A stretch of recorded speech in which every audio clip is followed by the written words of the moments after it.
So I want to talk to the black folks. You know, we want to talk to the black folks. And like always, we should be talking to each other. That's what we're supposed to do. Teach, raise, talk to each other, build each other up, sharpen each other, correct each other, coexist with one another. You know, whatever we think all of that. That's what we're supposed to do as a community, as a family, and as a unit, and we become power unit by doing that because we take we earning out all the crinkles, right? Self preservation, it points to that too. So we're here to talk to each other, right? So anyway, me and my partner here was just talking about um, groups and how we exist and how it makes a difference how we exist. So we're looking at little Latinos, because it's a lot of Latinos and the Mexicans and all that in the country now. And I did an assessment and I'm studying them. They're considered the future, you know, in somebody else's country. They're considered the future off of my braveness. The United States, the home of the brave. Don't forget the damn slaves were brave. We fought out of slavery. Um, we fought for civil rights, got beat by dogs. I mean, there's a brave group among this country that are natives, and that is us. Some of us, don't lie, we got white people mixed in with us because of bedwinching, in the 200 some years of slavery, of chattel slavery, and just the 400 and 500 years of existing here, and even the indigenous folk that are black people that were already here. So we are part of a nation that we actually built. We actually built this nation. We actually are the apparatus of its wealth, even in terms of suffering. And we're looking at another people coming here claiming to be the future and not saying anything while we are entertaining whatever's downtrodden. Whatever's downtrodden, and you didn't let it up all the way. And whatever, they put in our faces, which is very damn dangerous. Because, you don't expect people to put good stuff in your face, right, when you are considered a threat or they want to use you. They're going to put what they want to in your face. So we got all this stuff going on with us. I mean, a lot of stuff. Capitalism. We never took advantage of the Home Act as natives, of the Homestead Act. We were slaves. And I'm just saying, and I was looking at this and I was saying, they're considered the future of somebody else's braveness. The only thing brave about them is they ran from somewhere to come to a place they don't know. That's the only thing brave about them, illegally. They said, we're going to do it, whether it's legal or legal. We're going to make it legal. That's brave. That's stealing. Okay? But I get it. I get it. Your home is in shambles. You need a chance. You need a way made for your children. But you're going to get to this country and disrespect the people who suffer the cause of you being here in safety? I don't think so. Not without my voice saying something about it, because I talk about this stuff in personal, in passing. I would tell you, and I have a very, very meticulous language about it, and it's a very sophisticated exchange. It's not full of anger, and we're correcting our black people out here. We are literally correcting our black people that who don't know what you guys are doing. Got us just all in hip hop and rap, and you're even trying to take that over. I mean, we suffered the war on drugs. This country was told, this nation was taught to hate black people for wealth reasons, for reasons of business. Don't make the black people feel welcome to be human. Don't make them think they're man or human or being respected. They're, the N-word, abused them. It was legal to kill them. They don't need to read, frown at them, ask them why they're here. They're not supposed to be doing things that sophisticated beings do, sophisticated beings. This is slavery when you do that. We were slaves. So when I look at other people and I see, oh, you're supposed to be the future, but I'm the slave. I am the engine that support who you are, but I'm not supposed to benefit. That's still slavery. And I'm being denied benefits in a way which by constitution. I'm being denied benefits in a way in which by constitution, which is owed to me. I am in litigation with the society and my government while you're actually taking access of what belongs to me. That is communist and treasonous among my politicians, especially black ones. So black politicians, you are overseers on a plantation.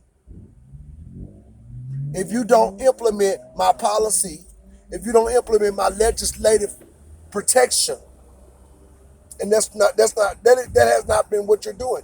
Even John Lewis' project was immigration, but he's an icon, a civil rights icon, and he was working on immigration. That was on his desk, on his computer.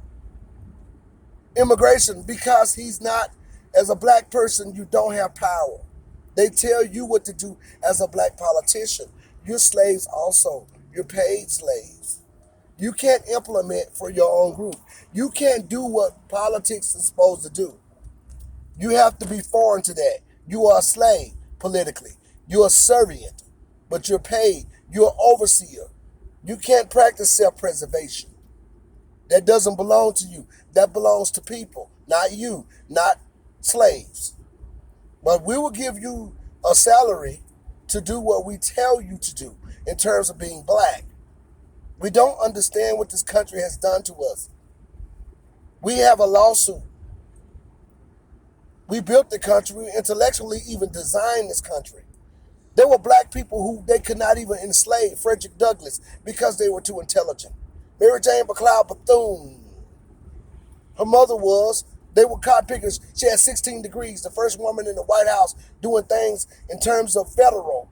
Mary Jane McLeod Bethune, the first rich woman in the world, Madam C.J. Walker. I mean, you got to understand who we are. We designed hip-hop. Ike Turner created rock and roll, but they say he an abuser. Him and Tina had problems.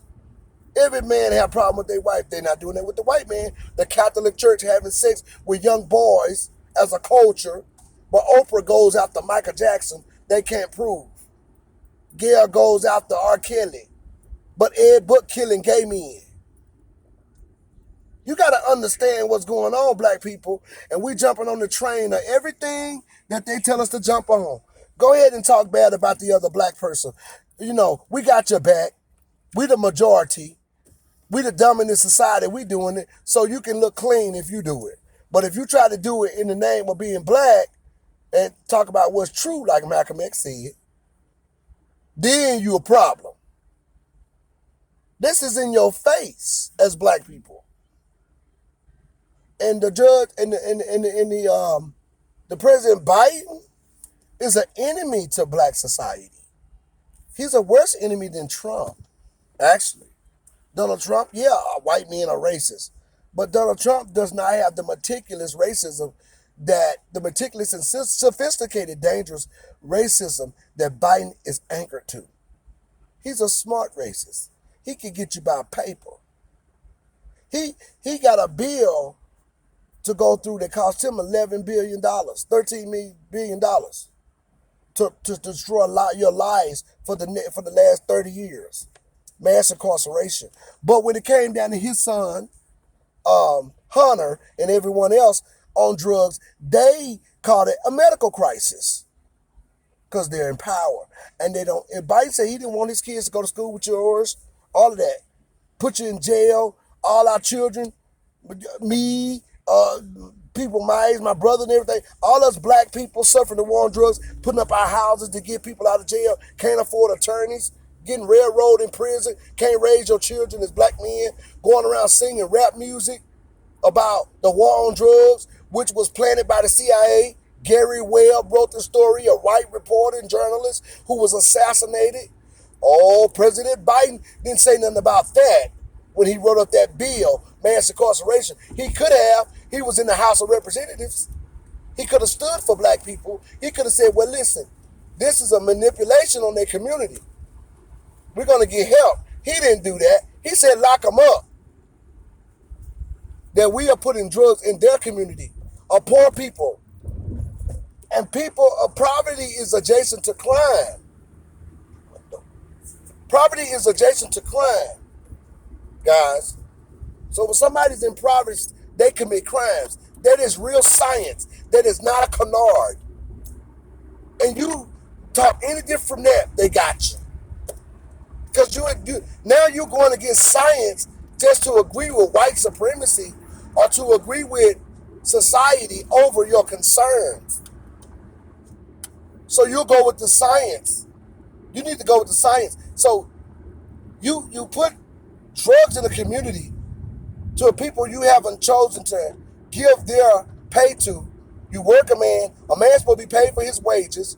We had no inheritance on our side, no comfortable choice of anchoring, but we sold dope, or either people used it because of being in that position.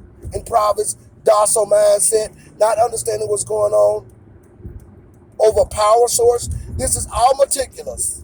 Killing each other now or committing crimes. That's in province. Having kids too early, people getting raped and whatever, selling their body. That's all meticulous, okay? I'm not surprised. I'm not the one. I got sense. I know what's going on.